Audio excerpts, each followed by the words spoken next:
Hello everyone. दोस्तों, आज के इस वीडियो में हम सीखेंगे पाई होता क्या है। उसके बाद में हम समझेंगे कि सबसे पहले जो पाई है उसकी वैल्यू किस तरह से फाइंड की गई होगी और उसकी वैल्यू कितनी होती है। दोस्तों, अभी हमारे सामने डिफरेंट डिफरेंट रेडियस के सर्कल है, परंतु इन सभी सर्कल के लिए एक कॉमन चीज़ है। और वो कॉमन चीज़ क्या है कि इन तीनों सर्कल की जो सर्कमफ्रेंस यानी कि जो परिधि और उसका जो डायमीटर का जो अनुपात है वो एक कांस्टेंट नंबर आता है। यानी कि हमारा जो फर्स्ट सर्किल है, उस सर्किल की जो सर्कमफ्रेंस और उसकी जो डायमीटर का जो अनुपात है वो बराबर होगा हमारा जो सेकंड सर्कल है उसकी सर्कमफ्रेंस और डायमीटर के अनुपात के। इसी प्रकार से अनुपात बराबर होगा हमारे थर्ड सर्कल के लिए, यानी कि C3/D3। और ये तीनों का जो अनुपात इक्वल आ रहा है ये कांस्टेंट नंबर के बराबर आ रहा है, और इसी कांस्टेंट नंबर को हम क्या बोलते हैं? पाई बोलते हैं। तो दोस्तों, हमेशा याद रखिएगा, किसी भी सर्कल का जो सर्कमफ्रेंस यानी कि परिधि और उसकी डायमीटर यानी कि व्यास, इन दोनों का जो अनुपात है वो हमारा पाई के बराबर होता है। और हमारा जो डायमीटर है वो किसके बराबर होता है? तो आप कहेंगे अगर इस सर्कल की जो रेडियस है वो अगर आर है तो हमारा जो डायमीटर है वो किसके बराबर हो जाएगा? 2r के बराबर हो जाएगा। तो यहाँ पर वैल्यू आ जाएगी C/2r। अब आप कहेंगे ठीक है भाई, ये तो समझ में आ गया कि यहाँ पर इन दोनों का जो अनुपात है वो अपना पाई के बराबर होता है, एक कांस्टेंट नंबर के बराबर होता है। परंतु इस पाई की वैल्यू क्या है और इस वैल्यू को किस तरह से फाइंड करेंगे? तो इसके लिए आप जरा साइड में चलती हुई वीडियो को ध्यान से देखिएगा। यहाँ पर हम क्या देख रहे हैं? तो दोस्तों, इस वीडियो में आप देख पा रहे हो कि हम किसी सर्कल की जो डायमीटर है उसको हम जब सर्कल की सर्कमफ्रेंस में लगाते हैं तो ये 3 टाइम्स से ज़्यादा बार आती है, और उसके बाद भी हमारे पास में कुछ उसका पोर्शन है वो रह जाता है ना?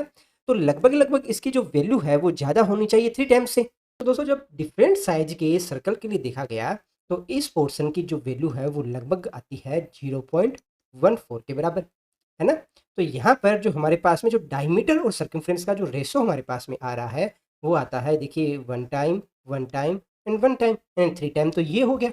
एंड 0.14 यानी कि लगभग लगभग बराबर आएगा 3.14 के बराबर, है ना? तो यही हमारी पाई की वैल्यू है। तो क्या ये वैल्यू हम इस पाई की एग्जैक्ट वैल्यू है? एग्जैक्ट वैल्यू तो नहीं। पाई की वैल्यू कुछ इस तरह से आती है।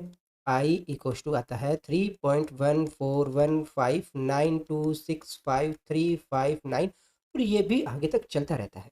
तो अगर पॉइंट के बाद के इस सीरीज को हम ध्यान से देखें तो हमारे यहाँ नंबर से वो रिपीट नहीं हुए। तो आप क्या कहेंगे? हमारा जो पाई है वो एक अपरिमेय संख्या है, इरेशनल नंबर है। क्या है? Irrational number.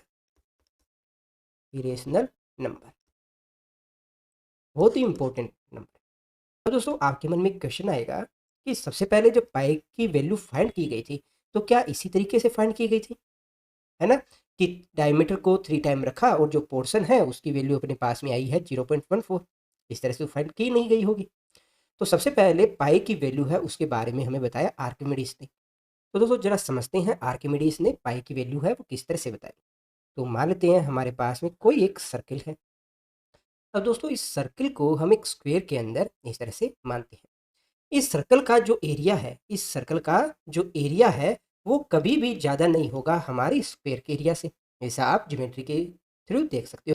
अब इस सर्किल के अंदर एक स्क्वायर और मान लेते हैं, है ना? तो हमारे इस सर्किल का जो एरिया है, एरिया ऑफ सर्किल है, वो जो आउटर स्क्वायर है और जो इनर स्क्वायर है इन दोनों के बीच में ही कहीं ना कहीं होगा। तो मान लेते हैं जो आउटर स्क्वायर है उसकी ये वाली जो लेंथ है वो है 2, ठीक है? और ये वाली जो लेंथ है वो भी है 2। तो जो आउटर स्क्वायर है उसका एरिया अपने पास आ जाता है 4।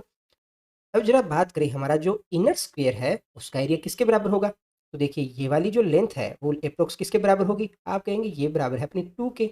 इसी प्रकार से हम अगर ये वाली जो लाइन है वो ड्रॉ करें तो वो लेंथ किसके बराबर होगी? आप कहेंगे ये भी अपनी 2 के बराबर है। तो यहाँ पर हमारे पास में 4 ट्राइंगल बनने हैं ना? तो यहाँ पर आप देखेंगे कि ट्राइंगल की ये वाली जो लेंथ है वो अपने पास में आ रही है 1, एंड ये वाली जो लेंथ है वो भी अपने पास में आ रही है 1, है ना? तो इस ट्राइंगल का जो एरिया किसके बराबर होगा? तो आप कहेंगे half into base into height, है ना? तो ये किसके बराबर है? 1/2 के बराबर। तो 1/2, 1/2, 1/2 एंड 1/2। तो टोटल एरिया किसके बराबर हो गया? 2 के बराबर हो गया ना?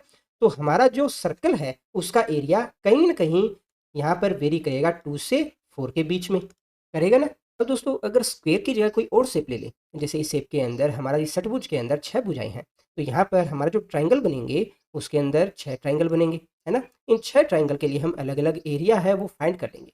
तो हमारे इस सर्कल का जो एरिया है जो इनर जो षटभुज है, जो आउटर षटभुज है, उसके बीच में ही कहीं ना कहीं वेरी करेगा, करेगा ना। इसी प्रकार से अगर हम भुजाओं की जो संख्याएं हैं वो बढ़ाते जाएं, यानी कि ट्राइंगल्स के नंबर से वो बढ़ाते जाएं, तो यहाँ हम देख सकते हैं कि जैसे जैसे हमारे जो ट्राइंगल्स हैं उनके नंबर्स बढ़ते जा रहे हैं, वैसे वैसे हम ज़्यादा एक्यूरेट तरीके से यहाँ सर्कल है वो बना पा रहे हैं, है ना। तो आर्किमिडीज ने 92 ट्राइंगल्स के लिए देखा कि यहाँ पर हमारा जो एरिया आ रहा है वो किस रेंज में आ रहा है, 3.1408, और किसके बीच में है, 3.1429 के बीच में, जो कि पहली बार पाई की कोई एग्जैक्ट वैल्यू के बराबर कोई वैल्यू बता पाए, है ना।